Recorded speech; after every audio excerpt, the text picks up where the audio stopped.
کیا آپ کو مردانہ غدود کی سرجری کروانا ہے اور آپ کنفیوز ہیں کہ کون سا سرجری کا آپشن اڈاپٹ کیا جائے، تو یہ ویڈیو آپ کے لیے۔ السلام علیکم ویورز، امید کرتا ہوں آپ سب خیریت سے ہوں گے۔ آج ہم بات کریں گے different surgical modality to treat enlarge prostate, یعنی مردانہ غدود کے بڑھ جانے کی وجہ سے پیشاب کی ہونے والی رکاوٹ کے لیے سرجری کے مختلف طریقہ کار۔ جیسا کہ میں اپنی پریویس ویڈیو میں بتا چکا تھا کہ مردانہ غدود کیا ہے، اس کا کیا کام ہے، اور اس کے بڑھ جانے کی وجہ سے پیشاب کی کیا رکاوٹ ہو سکتی ہے اور کیا مریض کو کن مسائل کا سامنا کرنا پڑ سکتا ہے۔ پھر ہم نے اگلی ویڈیو میں بتایا کہ غدود کے بڑھ جانے کی وجہ سے ہونے والی رکاوٹ کا طریقہ علاج، اس میں ہم نے میڈیسن اور سرجری کی بات کی۔ تو آج ہم یہ جو ویڈیو بنانے جا رہے ہیں یہ اس سلسلے کی اگلی کڑی ہے، جس میں ہم بات کریں گے ڈیفرنٹ سرجیکل موڈیلٹیز، یعنی سرجری کے مختلف طریقہ کار۔ جس طرح میں اپنی پریویس ویڈیو میں بتایا تھا why I join social media, تو میرا جو عہد تھا آپ کے ساتھ کہ آسان الفاظ میں اور عام زبان میں آپ تک اپنا پیغام پہنچاؤں گا تاکہ آپ یورولوجیکل پرابلمس کو آسانی سے سمجھ سکیں۔ تو یہ ویڈیو پروفیشنلز کے لیے نہیں ہے، تو ہم براڈلی سرجیکل موڈیلٹیز کو 3 حصوں میں ڈیوائڈ کرتے ہیں۔ اوپن سرجری، نمبر 2 پہ آتی ہے اینڈوسکوپک سرجری، اور نمبر 3 پہ آتی ہے نیولی ایڈوانسمنٹس۔ اوپن سرجری یعنی چیرے والا آپریشن، اس میں چیرے کی مدد سے مردانہ غدود کو نکالا جاتا ہے۔ اگر مردانہ غدود بہت بڑا ہے اور اس کے ساتھ مثانے کے دوسرے مسائل، جیسا کہ مثانے کی بہت بڑے سائز کی پتھری ہے یا بلیڈر ڈائیورٹیکولم ہے، تو عموماً یہ آپریشن کیا جاتا ہے۔ یہ پرانا آپریشن ہے، اس میں مریض کو کچھ دن ہاسپٹل سٹے کرنا پڑتا ہے اور پیشاب کی نالی لگائی جاتی ہے اور پیٹ کے اندر بھی نالی لگائی جاتی ہے۔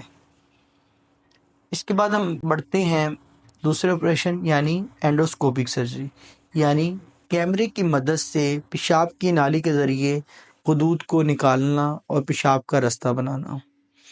اس کے آگے ڈیفرنٹ آپشنز ہیں، جس طرح conventional T U R P ہے اور لیزر پروسٹیکٹمی ہے۔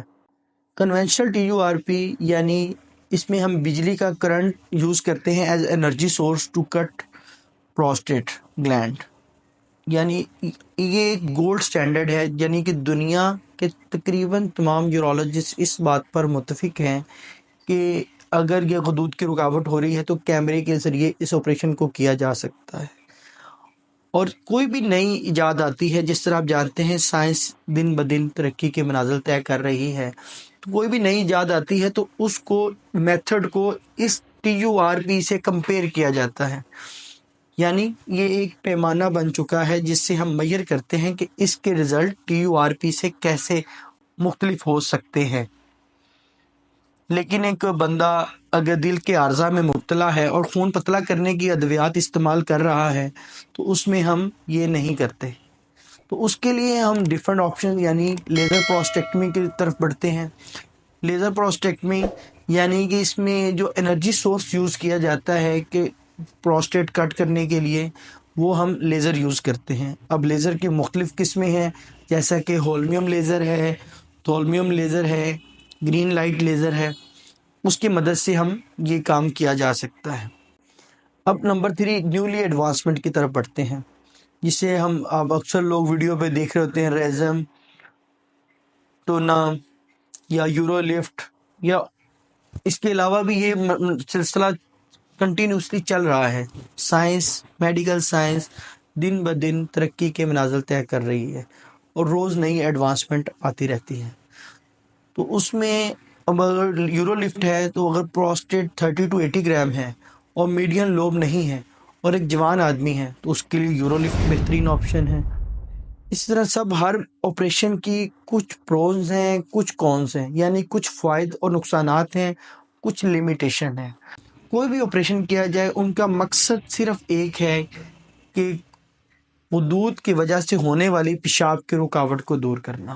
امید کرتا ہوں کہ یہ ویڈیو دیکھنے کے بعد آپ کے ذہن میں موجود کافی سوالوں کے جواب مل چکے ہوں گے اور کافی کنفیوژن دور ہو چکی ہوگی۔ تو یہ پیغام اپنے دوستوں تک، اپنے عزیزوں تک پہنچائیں ہو سکتا ہے کسی کی صحت کا فائدہ ہو جائے، اور یاد رکھیں کسی کو سیدھا راستہ دکھانا بھی ایک نیکی ہے۔